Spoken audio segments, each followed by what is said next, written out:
Taken together, I'm left to conclude that on the assumption that the government was neither willfully withholding information from one governmental agency to another, nor to a direct question posed by a member of parliament, then at the least, there appears to have been multiple breakdowns of communication between different governmental entities in the exchange of pertinent information over the transaction. So I've explained what happened with this particular case, and I've also reiterated the chronology of what happened, and I hope Associate Professor Lim can accept that account of what happened and not keep repeating unfounded allegations about the public service officers in our system facing constraints from the government of the day when it comes to sharing of information. I don't think there's any evidence, unless Associate Professor Lim can produce evidence. Otherwise, I would like him to please withdraw that rather serious allegation.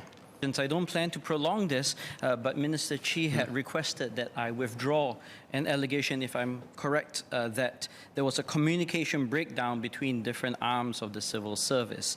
I'm happy to make this withdrawal, but I'm a little puzzled because it is actually, in his words, that there was an information gap. This was presented on Monday between MAS and MCCY. Now, I understand I characterize this as a communication breakdown instead, but perhaps Minister Chee is triggered by the word breakdown. Again, I'm happy to withdraw the statement if he thinks it's a matter of terminology. Now, the second point is that he had asked me to make a suggestion, and I did so in my speech, for how I think we should go forward. So this is the constructive part, and that is that I think future transactions of such strategic importance should at the outset involve the establishment of a multi-ministry task force. Minister Chee.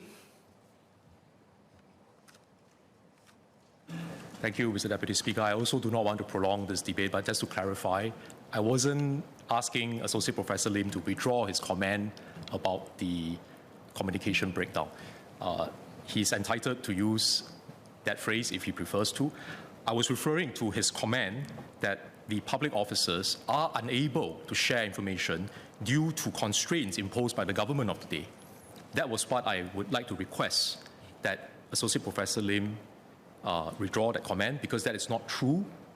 We do not put barriers to prevent our public service officers to share information. In fact, in this case, the decision to share information was proposed by the public officers and supported by the political office holders on the MAS board.